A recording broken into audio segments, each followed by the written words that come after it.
What if I told you that everything you want is on the other side of a conversation you're terrified to have, a risk you're scared to take, a leap you don't believe you can make?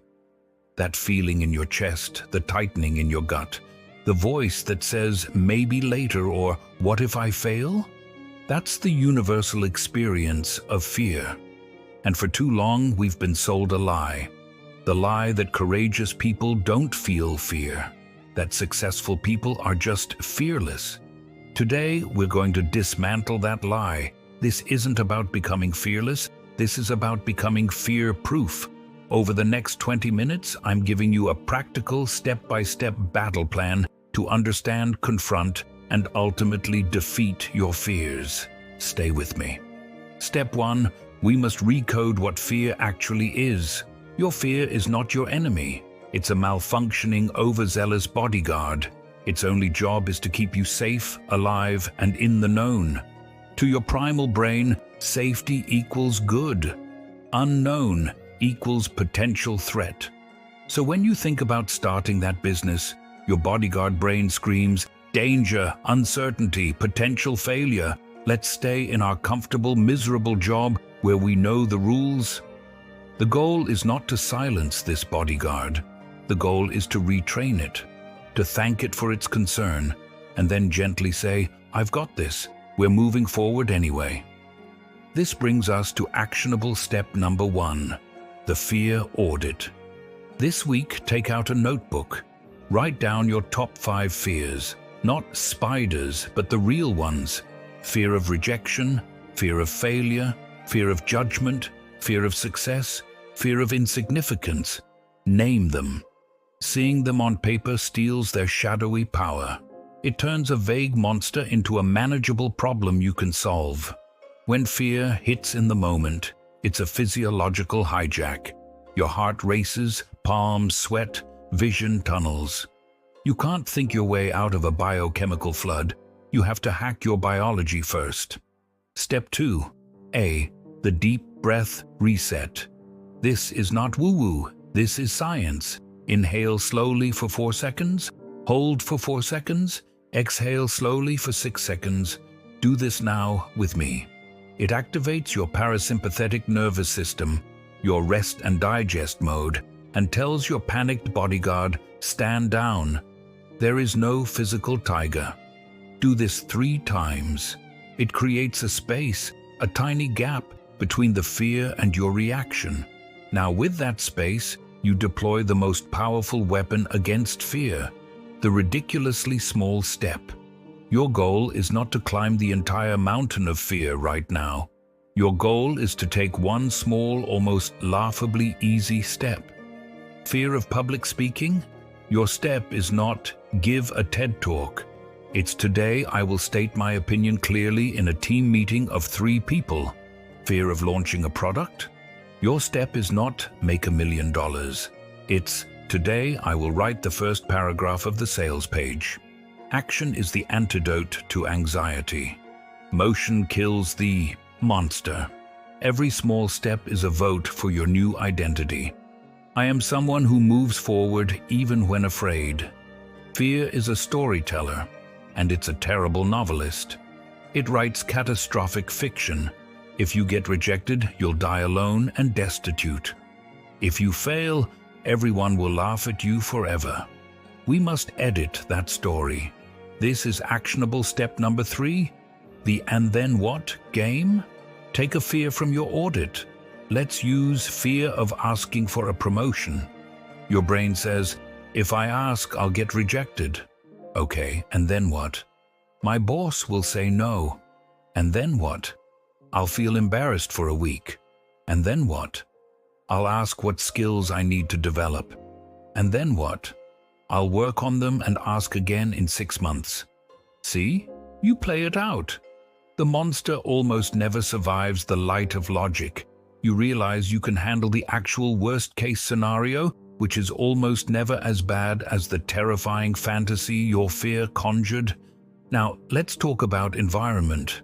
You are the average of the 5 people you spend the most time with, and you're also the average of the 5 thoughts you think most often.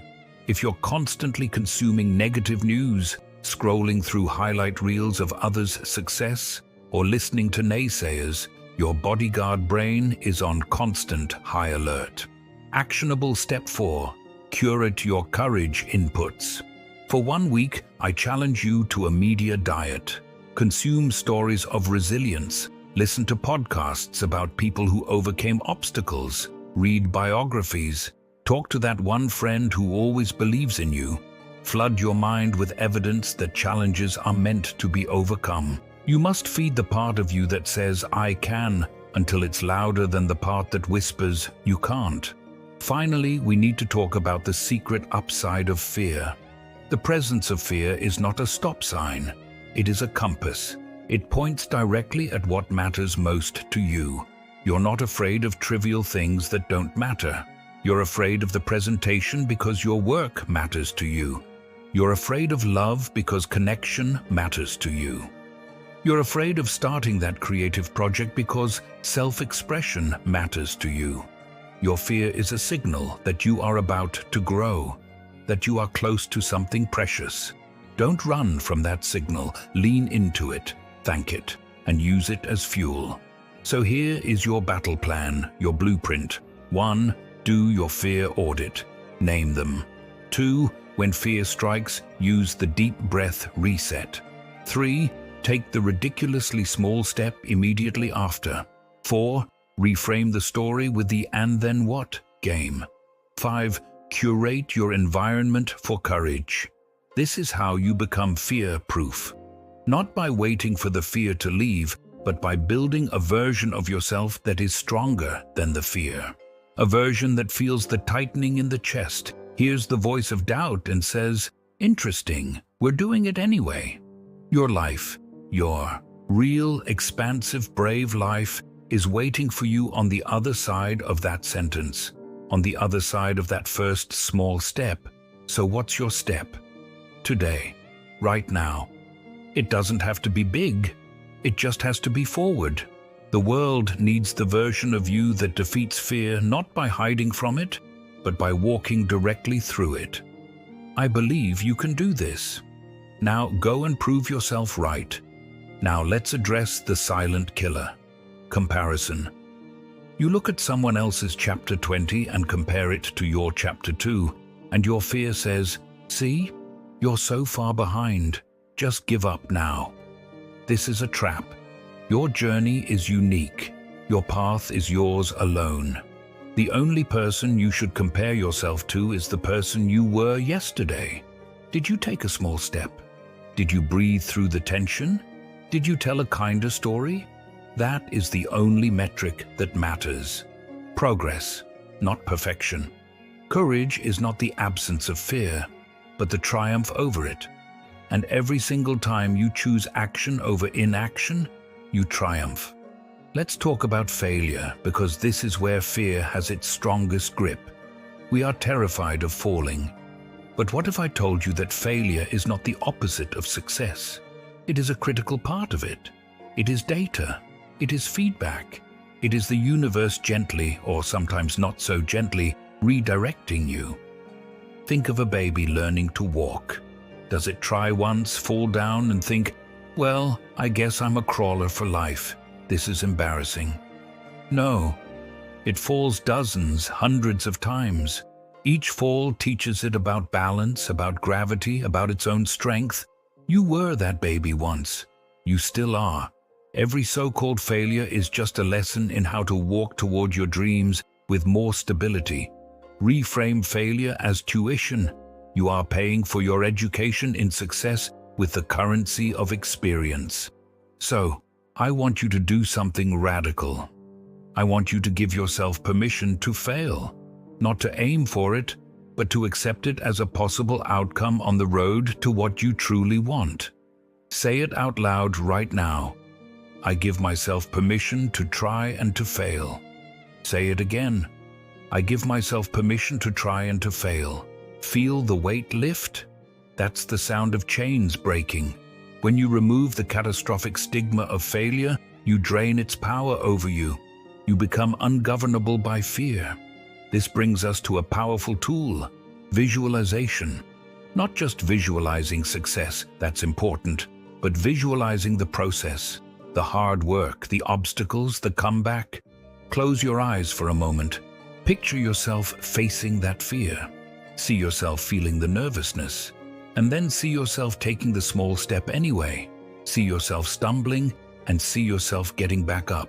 See yourself a year from now, looking back at this moment, so grateful that you started. This mental rehearsal builds neural pathways. It prepares your mind and body for reality.